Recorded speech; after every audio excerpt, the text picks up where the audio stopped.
আসসালামু আলাইকুম স্যার। ওয়ালাইকুম আসসালাম ওয়া রাহমাতুল্লাহ। কেমন আছেন? Good, quite good. আপনি কেমন আছেন? আলহামদুলিল্লাহ ভালো। আলহামদুলিল্লাহ। স্যার আজকে একটু আপনাকে পাওয়া যায় না। আপনি খুব ব্যস্ত মানুষ, আ অত্যন্ত গুণী মানুষ। আ আপনাকে আপনার schedule পাওয়া আসলেই খুব টাফ। তবে আপনি যেহেতু আমাদের জন্য খুবই গুরুত্বপূর্ণ, আ আমাদের অনেক সৌভাগ্য যে আমরা অনেক চেষ্টা করে হলেও আপনাকে অল্প একটু সময় পেয়েছি। আজকে একটু স্যার জানতে চাই অ্যাবাউট চায়না।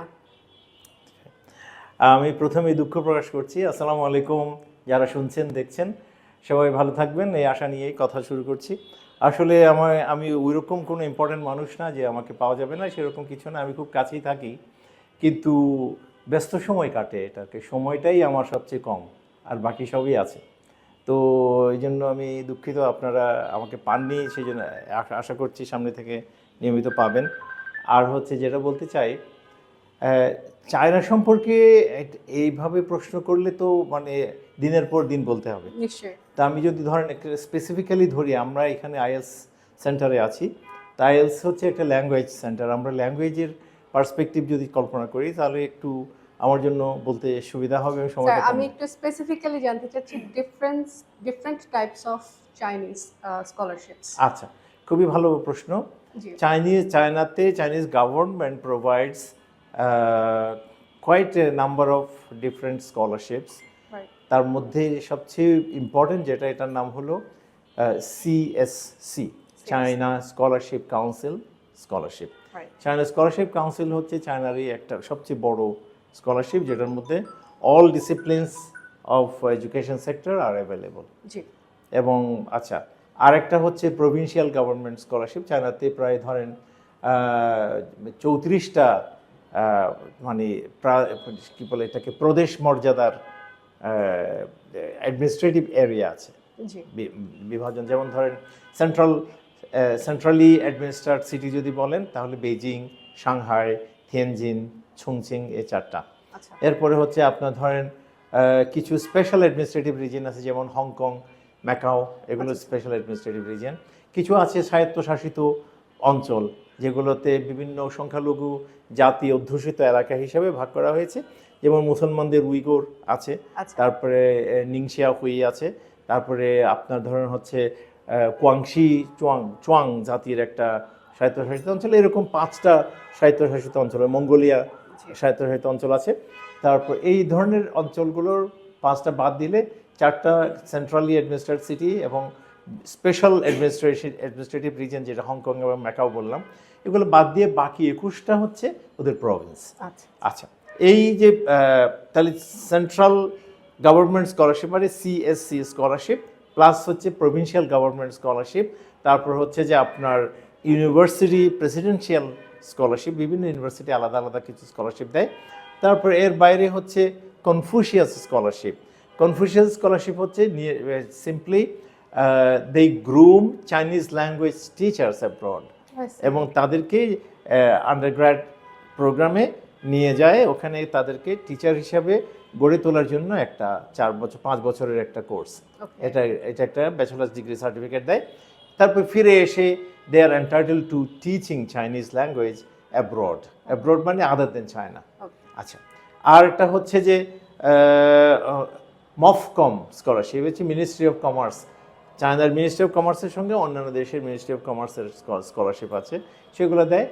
এর বাইরে হচ্ছে যে আরও কিছু ছোট ছোট স্কলারশিপ আছে। স্কলারশিপের বাইরেও চায়নাতে সেলফ ফাইন্যান্সড আপনার হচ্ছে হায়ার স্টাডিজের ব্যবস্থা আছে। আমাদের এখানে কিছু নাম উচ্চারণ না করেও যদি বলি, প্রাইভেট কিছু ইউনিভার্সিটি আছে যাদের আপনার হচ্ছে টিউশন ফি অনেক হাই।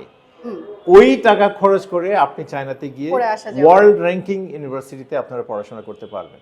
এটা একটা বড় ব্যাপার। আরেকটা হচ্ছে যে আপনি রিসেন্টলি শুনেছেন কিনা জানি না, চায়নার একটা ইউনিভার্সিটি, জিয়াং ইউনিভার্সিটি বলে এটাকে, this university has already overtaken Harvard University in terms of research to become number 1 research-oriented university in the whole world. That's wonderful.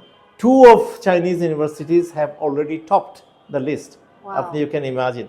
তাহলে চায়নাতে ছিংহুয়া ইউনিভার্সিটি আছে, তারপরে পিকিং ইউনিভার্সিটি আছে, ওরা অলরেডি 10th and 12th র্যাঙ্কের মধ্যে অবস্থান করছে। তা আপনি আমাদের একজন বিশ্ব নেতা আছেন একটু একটু পাগলা টাইপের আর কি, ডোনাল্ড ট্রাম্প, উনি তো এই যে স্কুইজ করে করে আমেরিকান ইউনিভার্সিটিগুলোকে এমন পর্যায়ে নিয়ে গেছে, এখন চাইনিজরা ওই জায়গাটায় রিসার্চের ক্ষেত্রে অনেক বেশি ফান্ড ইনভেস্টমেন্ট করে তারা তাদের ইয়েটাকে টপ লেভেলে নিয়ে গেছে। So all the opportunities are there for our specially youngsters from Bangladesh. সম্প্রতি তারা এরকম একটা সিদ্ধান্ত নিয়েছেন এবং এই জন্য অনেক স্টুডেন্টের ফাইলই আমরা ওপেন করছি না সেই সংশ্লিষ্ট দেশগুলোর, যেখানে আসলে তাদেরকে সেই সম্মানটা প্রদান করা হচ্ছে না। তো যাই হোক স্যার, একটু যদি জানতে চাই, এইচএসকে তো 3টা লেভেল, 1, 2, 3, এইচএসকে কোন লেভেলে গেলে কি স্কলারশিপ পাওয়া যেতে পারে বলে মনে হয়? অ্যাকচুয়ালি এইচএসকে ট্র্যাডিশনালি এইচএসকে 1 থেকে 6 পর্যন্ত ছিল, এখন 7 থেকে 9 আরো চালু হয়েছে।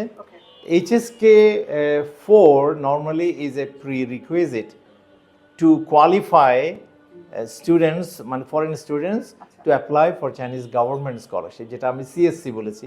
ওটার জন্য অ্যাপ্লাই করার যোগ্যতা অর্জনের জন্য আপনার এইচএসকে 4টা অর্জন করতে হয়।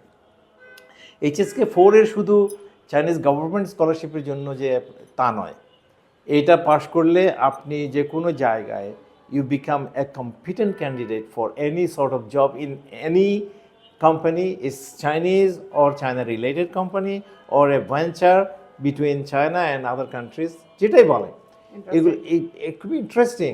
এবং এই এইচএসকে 4 যারা পাশ করে তাদের হচ্ছে ভোকাবুলারি অনেক রিচ হয়, তারা they become fluent in Chinese language communication. এই হচ্ছে এইচএসকে 1, 2 হচ্ছে বেসিক্যালি, আর এইচএসকে 3, 4 এগুলো হচ্ছে কিছু প্রফেশনাল চাইনিজ।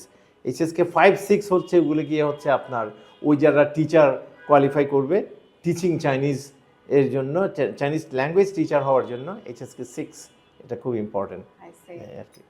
স্যার, চায়নাতে তো আমাদের স্টুডেন্টরা এদেশ থেকে যারা যায় বা সাউথ সাবকন্টিনেন্ট থেকে যারা যায়, সাউথ এশিয়ান সাবকন্টিনেন্ট থেকে, তাদের সেখানে বিজনেসের একটা বেশ ভালো স্কোপ আছে বলে মনে হয়।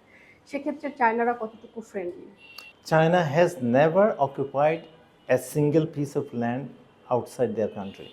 Interesting. Though they had the power and strength and ability to do. কেমন? কিন্তু তারা করে নাই কখনো। কিন্তু তারা কি করেছে? তারা সিল্ক রোড করেছে, আপনার এনশিয়েন্ট সিল্ক রোড করেছে, এখন মেরিটাইম সিল্ক রোড করছে, এখন modern silk road, all round silk road, যে রেশম পথ যেটা করছে, যে আকাশ পথ, সমুদ্র পথ এবং আপনার স্থল পথে মানুষের সঙ্গে যোগাযোগের জন্য এটার মাধ্যমে তারা চাইনিজের বিজনেস বুঝে। তো ওই যে চায়নার সঙ্গে বিজনেস করতে হলে ল্যাঙ্গুয়েজটা তো জানতে হবে। আমি আপনার সঙ্গে বিজনেস করব, তা আপনার কাছে আমি কমিউনিকেশন করব। কি কমিউনিকেশন করব? আমি যেটা চাই সেটা আপনাকে আমি বোঝাবো, আপনি আপনার যেটা আছে সেটা আমাকে দিতে চান, আপনার অর্থের বিনিময়ে, আমার অর্থের বিনিময়ে আপনাকেও আমার ল্যাঙ্গুয়েজ জানতে হবে। যে ল্যাঙ্গুয়েজ ইজ এ টুল, যে এই টুল ফর কমিউনিকেশন। কিন্তু কমিউনিকেশনটা তো মানুষ বোঝে না। কমিউনিকেশন হচ্ছে কানেকশন। আপনি you have to connect with people, between people, connection between people will yield the expected result. তো এই জন্য এই চায়নাতে যে বিজনেসের যে অবারিত অপরচুনিটিস আছে, সেই অপরচুনিটির জন্য পেতে হলে এই ল্যাঙ্গুয়েজটা জানতে হবে। এখন চায়নাতে কি আছে এইটা প্রশ্নটা করতেই পারেন, কিন্তু এটা সবাই জানে, এটা একটা ওপেন সিক্রেট। তারপরেও বলতে হয় from pin to plane everything is Chinese in Bangladesh, especially countries like Bangladesh. আমাদের চায়না ছাড়া উপায় নেই। কেন? আমরা এই যে একটা মোবাইল, এটা রেডমি একটা মোবাইল, এই মোবাইলটার মধ্যে কি আছে? এই মোবাইলটার মধ্যে 256 GB এটার রম আছে এবং এটা 12 GB র্যাম আছে। আপনি ভাবেন এটাকে কি বলে, আমরা যে ওই যে আমেরিকান মোবাইলগুলো কিনি, অ্যাপল মোবাইল, ওই যে আইফোন, আচ্ছা আইফোন একটা মডেল ধরনের মোবাইল ফোন, যেটা কাউকে কিছু দেয় না, কারো কাছে কিছু নেয়ও না, কিন্তু this one gives access to everyone. কেন? আপনি চাইলে চাইনিজরা আমাদেরকে কত টাকা, 30-35 হাজার টাকার মধ্যে এই জিনিসটার একটা অ্যাক্সেস দিয়ে দিয়েছে, যেটা আপনি আইফোনের মধ্যে পাবেন, সমস্ত কিছুর মধ্যে। বরং এর যে ক্যামেরাটা আইফোনের চেয়ে বেটার। তাহলে আমি কি বলবো? আমি কি চায়নার সঙ্গে বিজনেস করব নাকি আমেরিকানদের সঙ্গে থাকবো? আপনি আর চায়না হচ্ছে যে Asian giant, it's not European, it's not American, it's Asian. তাহলে এশিয়ানদের মধ্যে একটা বিশাল রকমের সাংস্কৃতিক যোগসূত্র আছে। সংস্কৃতি একটা অসাধারণ বিষয়, যেটা মানুষের মধ্যে সম্পর্কের প্রধান ভিত্তি, এবং এটার সাস্টেনেবিলিটির জন্য সংস্কৃতি অনেক বেশি ইম্পর্টেন্ট। নিশ্চয়ই নিশ্চয়ই। কথা বলছিলাম প্রফেসর মহিউদ্দিন তাহের স্যারের সঙ্গে। বেশ সুন্দর একটা সন্ধ্যা কাটলো। Director Confucius classroom of Shanta Mariam university. Sir, চায়নাতে তো আমাদের দেশ থেকে ব্যাচেলর এবং মাস্টার্স করতে চায়। ব্যাচেলর এবং মাস্টার্স কোনটার ক্ষেত্রে কীরকম খরচ হতে পারে বলে মনে হয়? আসলে খরচটা আমাদের দেশে যেরকম ওইরকমই চায়নাতে। যেমন ধরেন আমাদের দেশে আপনি যদি নর্থ সাউথে যান একরকম খরচ, একটা শান্ত মারিয়ামে পড়তে গেলে একরকম খরচ, পাবলিক ইউনিভার্সিটিতে গেলে বলতে গেলে খরচ নাই। আচ্ছা। তো অনেকটা ওই রকমই চায়নাতে আপনি নর্থ সাউথের খরচ দিয়ে আপনি ওয়ার্ল্ড র্যাঙ্কিং ইউনিভার্সিটিতে অনার্স মাস্টার্স করতে পারবেন। তো এটা একটা অসাধারণ ব্যাপার সেলফ ফাইন্যান্স স্টাডিজের জন্য। স্কলারশিপ তো আছে। এর বাইরে হচ্ছে যে চায়নাতে গেলে ওখান থেকে পাশ করে আসার পর আপনার হচ্ছে মিনিমাম HSK 4 সে যদি কোয়ালিফাই না করে তাকে কিন্তু ওই সার্টিফিকেটটা দিবে না। আর HSK 4 এর কথা আমি প্রথমে যেরকম বলেছিলাম, যে HSK 4 পাশ করলে he will be competent for any job, because তার বেসিক কোয়ালিফিকেশনের সঙ্গে এটা একটা ভ্যালু অ্যাড করবে, তার সিভিটাকে অনেক বেশি স্ট্রং করবে। তো সেই জন্য চায়না থেকে ফিরে আসার পর সে বিজনেস করবে নাকি চাকরি করবে, he can decide by himself. But খরচটা আপনি যদি আবার বেইজিংয়ে খরচ অনেক বেশি, সাংহাইতে খরচ অনেক বেশি। আমাদের কাছে এখান থেকে 2 ঘন্টা দূরে ইউনান ভালো ইউনিভার্সিটি আছে, খরচ অনেক কম। ওখানে আপনি ধরেন 1200 RMB খরচ করলে আপনি একটা ডুপ্লেক্স বাসা ইয়ে করতে পারবেন। এটা একটা অসাধারণ ব্যাপার এবং খুবই সিনিক এরিয়া, খুব সুন্দর জায়গা। ওখানে ইউনান এমন একটা জায়গা যেখানে পাহাড়ি এবং একই সঙ্গে কিছু সমতল জায়গা আছে, এবং ওখানে ইউনিভার্সিটিগুলো যেখানে আছে ওইটার জন্য আলাদা একটা বিশাল বড় এরিয়া করেছে, এবং ওইটার নামই হচ্ছে ইউনিভার্সিটি সিটি। আচ্ছা, তো ওখানে গিয়ে তারা পড়তে পারে আর কি। কথা বলছিলাম প্রফেসর মহিউদ্দিন তাহের স্যারের সঙ্গে। অসম্ভব গুণী একজন মানুষ, যিনি আমাদের সবারই খুব প্রিয়। উনি 10 বছর চায়নাতে ছিলেন। আমরা একটু ওনার কাছ থেকে শুনতে চাইবো চাইনিজ ল্যাঙ্গুয়েজে। স্যার, আপনি তো বাংলাতে অনেক সুন্দর লেখেন, অনেক কবিতা লিখেছেন, অনেক গান লিখেছেন, অনেক লেখাও আপনি লেখেন। আমাদের চাইনিজ ল্যাঙ্গুয়েজে এবার যদি 2টা লাইন একটু গেয়ে শোনান। আসলে লেখালেখি তো কম বেশি সবাই যারা সংবেদনশীল মন তারা লেখালেখি করে। আমি একটা চীনা গানের কয়েকটা লাইন একটু শোনাতে চাই। আমার খুব পছন্দের গান, এটা খুব নস্টালজিক করে আমাকে, কারণ আমি সমুদ্র পাড়ের মানুষ, ওর বাড়ি কক্সবাজার। সমুদ্রকে নিয়ে গান, মা ছেলে গাচ্ছে, ওর মার কথা মনে করে যে ছোটবেলায় মা আমাকে ডেকে বলতেন সমুদ্র আমার বাড়ি। আচ্ছা। সমুদ্রে আমার জন্ম, সমুদ্রে আমার বেড়ে ওঠা, চারপাশ থেকে সমুদ্র এসে আমার গায়ের উপর আছড়ে পড়তো। সমুদ্র আমার মায়ের মতন, সমুদ্র আমাকে কখনো ছেড়ে যায় না। আমি একটু গাইছি কয়েক line. Please. 小时候，妈妈对我讲，大海就是我故乡，海边出生，海里成长，大海呀大海，是我生活的地方。海风吹，海浪涌，随我漂流四方。 Wonderful, sir. Wonderful. Thank I you. wish I would understand one sentence of what আমি- you have just said. আমি জাস্ট যেটা ব্যাকগ্রাউন্ড বলেছি Okay, ওইটাই right. গানের অর্থ। That's beautiful, ladies and gentlemen. We were talking with Mr. Mohiuddin Tahir, professor of Shanta Mariam University, director, Confucius Classroom. Sir, China বিষয়ে অনেক শুনলাম, দেশ বিষয়ে শুনলাম, গান শুনলাম। এবার যদি দর্শকের উদ্দেশ্যে কিছু বলতে চাই। আমি একটা কথা বলতে চাই, চীনা ভাষাকে অনেকে মনে করে যে খুব খুব কঠিন, খুব কষ্টকর, অনেকটা অসম্ভব এরকম। আমি তাদের উদ্দেশ্যে বলতে চাই চীনা ভাষা মোটেও কঠিন না। 1 থেকে 10 পর্যন্ত যে জানবে তার পক্ষে 11 থেকে 99 নিজে নিজে বলা সম্ভব।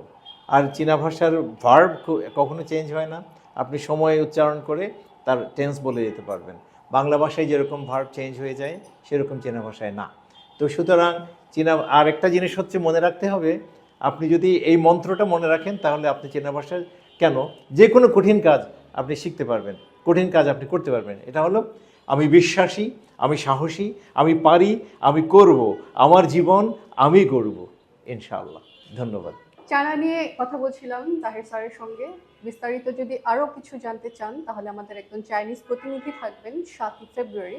Remember the date please, 7th of February। Registration করার জন্য এখনই কমেন্টে দেওয়া লিঙ্কে যোগাযোগ করুন। ধন্যবাদ সবাই।